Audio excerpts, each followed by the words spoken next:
Halo teman-teman semua, ketemu lagi bareng Budget Bikers ID di sini. Jadi setelah lama banget Budget Bikers ID nggak bikin video baru, jadi ini baru ada kesempatan buat ngedit sama ngupload video barunya. Ya, jadi buat teman-teman yang mungkin baru aja bergabung atau baru mampir ke channel video Budget Bikers ID, saya ucapkan selamat datang, selamat. Semoga video Budget Bikers ID bermanfaat buat teman-teman yang mungkin suka motoran, suka touring, suka riding, atau ya mungkin senang menghabiskan waktu dengan melakukan perjalanan atau traveling lah, kasarnya gitu.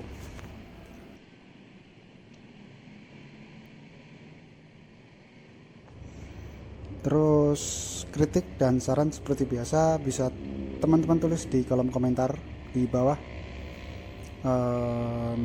Terus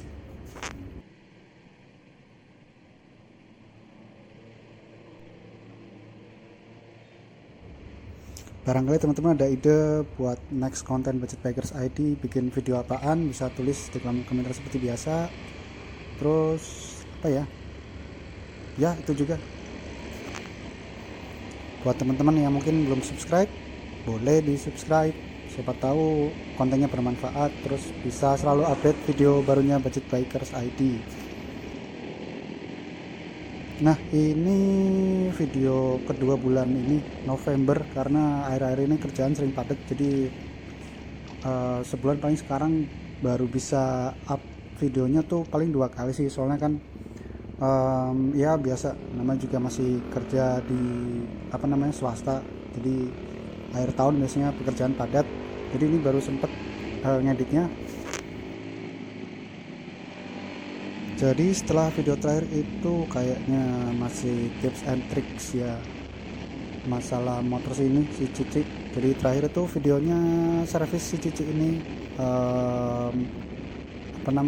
kayak ngatasin masalah khasnya motor ini, si klotok-klotok ini. Buat teman-teman yang belum mampir mungkin bisa dicek video sebelumnya. Terus ini udah mulai coba riding lagi, jadi kali ini Budget Bikers bakalan riding ke salah satu tempat wisata di daerah Ungaran. Jadi karena ini liburnya juga nggak lama, jadi sekarang karena kerjaan lagi padat, paling libur cuma 1-2 hari, jadi nggak sempet kalau untuk riding keluar kota. Dia ridingnya deket-deket sini, jadi rencananya kali ini bakal mampir ke salah satu air terjun yang terkenal di wilayah Semarang, atau di Kabupaten Semarang lah, karena ini di daerah Ungaran kan, jadi beda sama kota Semarang.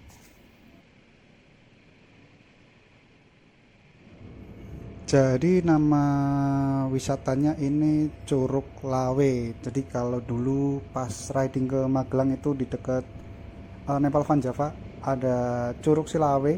Nah ini hampir sama, jadi namanya Curug Lawe. Belum pernah juga sih selama tinggal di Semarang, kayaknya mungkin udah hampir 5 atau 6 tahun tinggal di sini.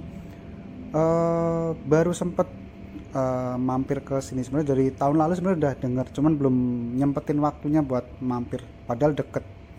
Jadi ini mumpung liburnya juga nggak terlalu lama, harusnya sih 1 hari kelar, cuman denger-denger yang udah pernah mampir ke sini rutenya agak sedikit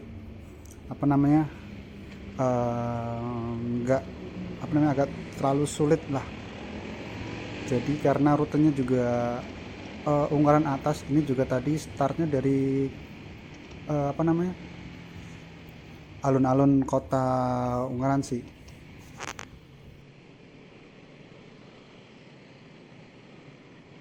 Sebenarnya dekat, cuman karena aku juga bukan asli sini, jadi tadi pakai model GPS nih, model HP.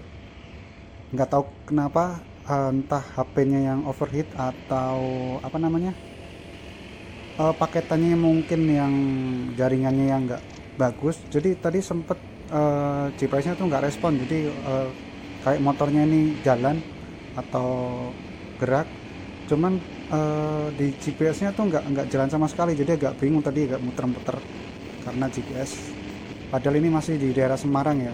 Agak untungnya belum mampir ke tempat-tempat yang jauh. Nanti kalau misalnya pas riding tiba-tiba GPS-nya error atau tiba-tiba nggak mau baca, repot juga. Jadi ini manual baca petunjuk di jalan. Jadi tadi pas lewat aja terus ada plang, langsung masukin aja. Di daerah Gunung Pati sih, ini masih daerah Gunung Pati, jadi naik ke atas nanti lumayan juga rutenya. Jadi tadi start sekitar mungkin jam 10 atau setengah 11 lah dari bawah, dari Semarang kota. Ini udah hampir jam 11 karena muter-muter nyari ininya sih, nyari jalannya, karena bukan asli sini dan emang ridingnya sendiri. Jadi modal GPS doang. Ya ini salah satu lika-likunya kalau nyari konten budget bikers. Jadi kadang ada salah satu yang nyebelin ya ini, jaringan HP GPS itu pokoknya kalau error itu udah pusing banget. Jadi ya kalau misalnya kita lagi di kota mungkin ya oke, jadi kita bisa baca plang petunjuk jalan yang ada di ini, apa namanya, perempatan atau di marka jalan gitu kita bisa. Cuman kalau kita pas riding ke misalnya satu daerah misalnya, mungkin nggak kota, mungkin kayak sedikit pelosok lah, itu kadang tuh malesnya nggak ada plang atau nggak ada petunjuk jalan, itu susah banget. Itu pernah sih di salah satu tempat lakonnya. Jadi ini kayak ini juga, jadi manual, jadi nyari petunjuk arahnya kemana-mana itu kita harus aware sama petunjuk jalan, yang apa namanya, yang biasanya sih nggak semua petunjuk jalan itu kelihatan. Jadi kadang mungkin ada yang terlalu atas atau mungkin ada yang ketutupan ranting pohon, itu kadang repot juga sih.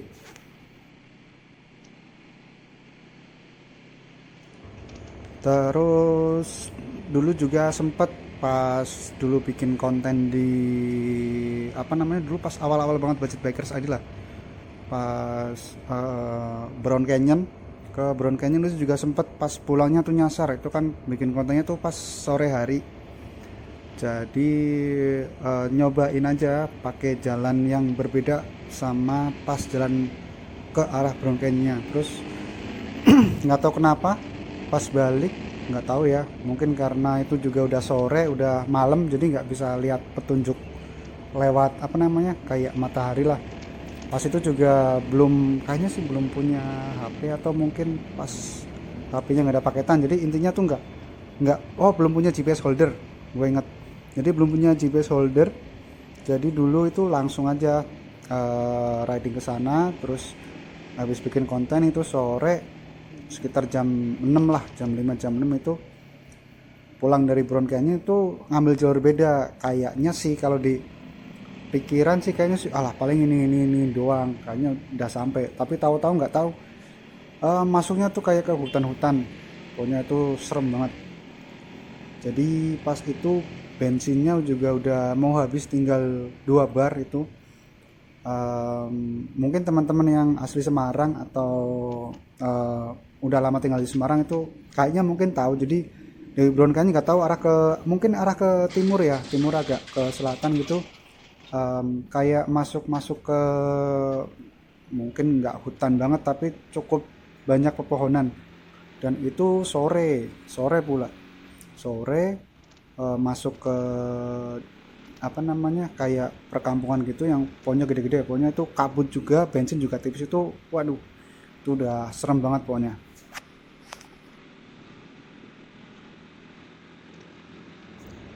Nah habis itu akhirnya karena sore juga, kendaraan juga pas itu nggak terlalu banyak, jadi nggak tahu muter-muter, kayaknya muter-muter di tempat. Akhirnya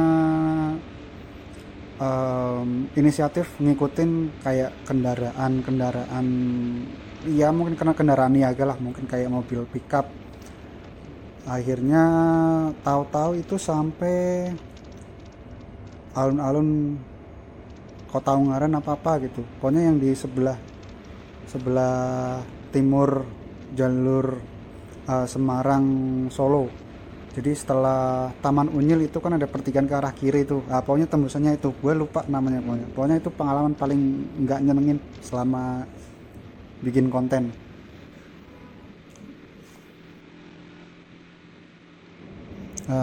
Oke, ini petunjuknya lurus terus ya, kayak gini contohnya. Jadi teman-teman kalau misalnya ngalamin GPS mati atau mungkin lowbat, nggak ada ini petunjuk ya, manual kayak gini. Jadi lihat plang. Kalau tempat wisata sih enak ya, maksudnya tuh pasti biasanya di apa namanya, dikasih plang sebelum berapa ratus meter atau berapa ini udah kelihatan plangnya. Cuman kalau misalnya kita pas lagi keluar kota ya tuh masalahnya tuh apa namanya, agak sedikit riskan, apalagi kalau di tempat baru belum hafal mungkin lokasi pom bensin atau mungkin tempat yang bisa buat istirahat. Itu juga lumayan serem juga kalau misalnya pas riding keluar kota. Nah, ini rutenya udah mulai agak menanjak. Jadi karena air terjunnya itu ada di kaki gunung, apa namanya, kalau di Semarang lupa aku.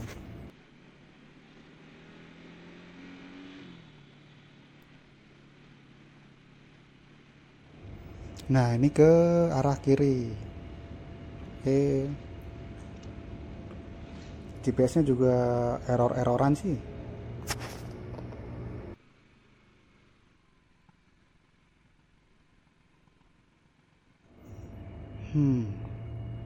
Melipir sih. Wah, piye tuh HP ini.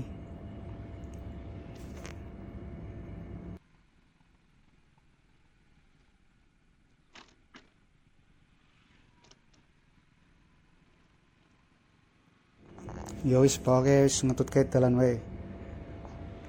Nah, lanjut tadi, jadi karena apa namanya, air terjun Curug Lawe ini ada di kaki Gunung Ungaran, jadi mungkin hampir sama kayak yang di Nepal ya. Jadi aksesnya juga naik, cuman karena ini nggak musim apa namanya, lagi nggak hujan.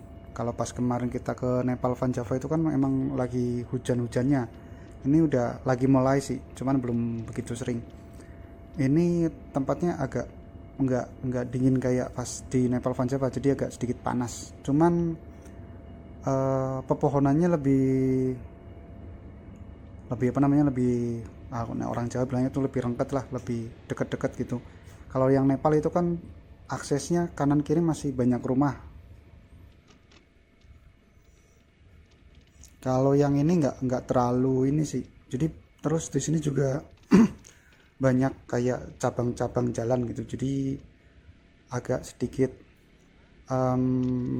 apa ya, hati-hati aja kalau misalnya teman-teman kesini, mungkin ya harus make sure pakai GPS kalau misalnya bukan asli sini. Kalau mungkin asli sini sih udah langsung capcus aja. Nah, ini aksesnya wah, pokoknya jalannya mantep.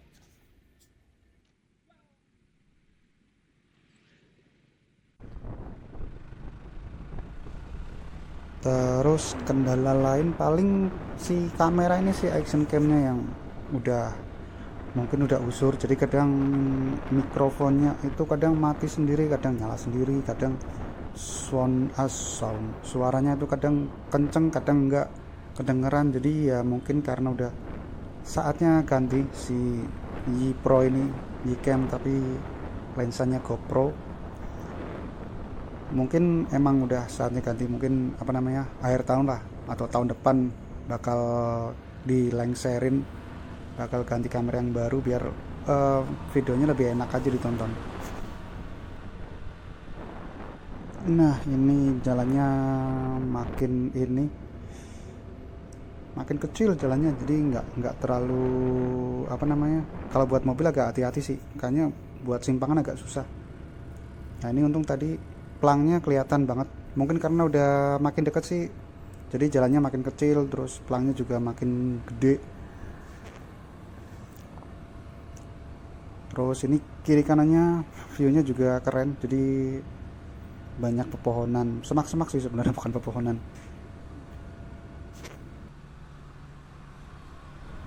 Terus apalagi ya, mungkin kamera yang mau diupgrade, Terus mungkin HP juga, HP kayaknya sih nggak terlalu sih, mungkin cuman butuh yang tahan banting, yang biasa buat outdoor, mungkin langsung beli GPS aja, GPS tracker gitu, jadi yang emang biasa buat apa namanya riding gitu. Kalau misalnya cuman HP kayak gini kan ya maklum, karena kalau kita riding sama penggunaan HP biasa kan emang nggak terlalu disaranin buat full kayak gini ya kan, layarnya kan nyala terus kena panas matahari juga dari atas, mungkin ya bisa dimaklumi kalau misalnya HP-nya ngehang atau mungkin overheat, itu pasti ngefeknya HP-nya, responnya pasti lama. Terus nanti kalau responnya lama otomatis nanti takutnya kelewatan tuh, mungkin di depannya harus belok tapi ternyata karena responnya lama jadi bablas lah kasarannya. Itu juga agak riskan kalau misalnya pas touring keluar kota, karena kan kita nggak tahu tempat baru atau misalnya wilayah baru yang kita datengin tuh kayak apa.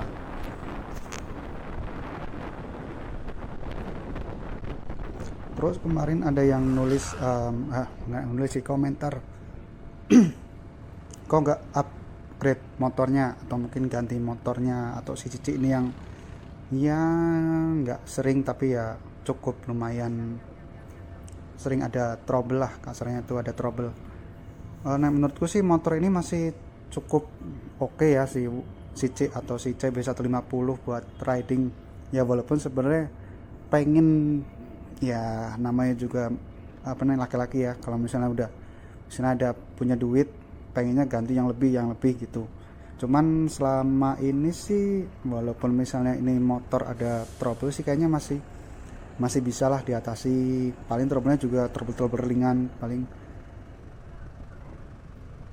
kayak biasa itu tensioner yang gampang ganti itu kan bisa diganti punya Karisma, pokoknya masih bisa diakalin lah.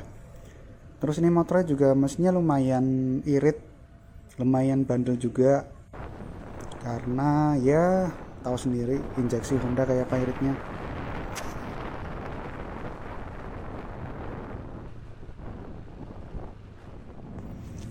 Kalau mungkin pengen ganti pun kayaknya juga masih bingung sih kalau misalnya pengen ganti. Kemarin ada yang komentar kok nggak ganti si CB150X aja yang model touring kayak gini, karena mesinnya sama juga. Beda sih nek menurutku. Kalau kemarin aku lihat pas di Astra Honda-nya itu, pas di Big Ring aku lihat tuh langsung si CB150X ya, yang model adventure itu sebenarnya mesinnya sama, jeroannya sama, cuman agak sedikit beda di starternya.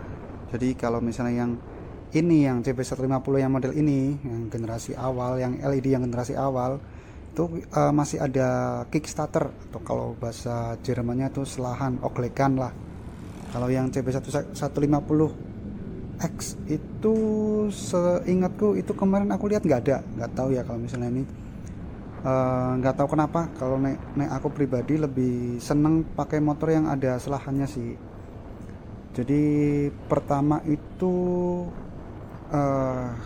kelihatan manly aja pas kita ngeslah ya, walaupun sebenarnya paling kickstarter atau selahan itu pakainya paling cuma pagi doang pas mau manasin. Jadi tak selah dulu pas posisi mati biar olinya tuh ngelumasin apa namanya piston dan dalemannya lah kasarnya itu.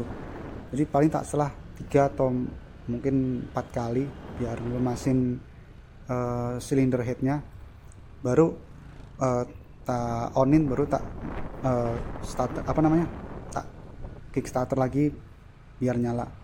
Itu paling selan juga paling tak pakai cuman pas setelah itu lagi itu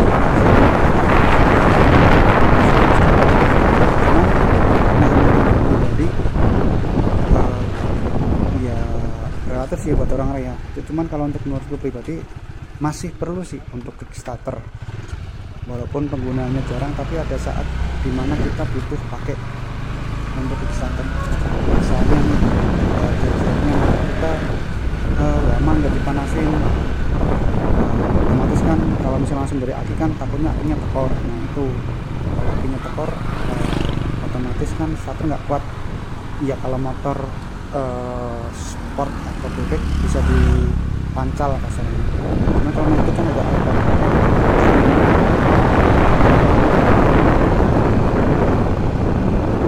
Terus kalau pakai selahan itu juga apa namanya, kalau pas misalnya ada trouble di kelistrikan itu bisa pakai opsi kickstarter sih. Ya kan kita nggak pernah tahu, mungkin ada error atau gimana, jadi harus maksa kita pakai kickstarter, atau mungkin habis kehujanan banjiran gitu kan kita nggak tahu. Nah, kickstarter biasanya takutnya di situ. Jadi kalau misalnya ini kayak pas hujan itu atau hari distribusi, jadi harus diselah dulu. Kickstarter itu nggak bisa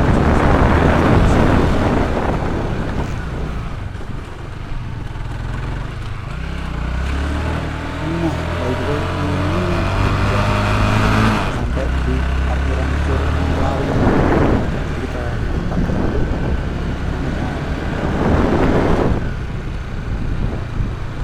Akhirnya belakang tadi.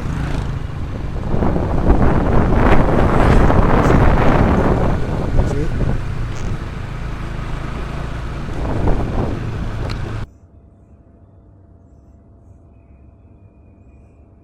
Oke. Sip. Ya kayaknya itu aja sih kenapa belum ganti motor yang baru. Nah kita parkir dulu aja, ngobrolnya kita lanjutin nanti.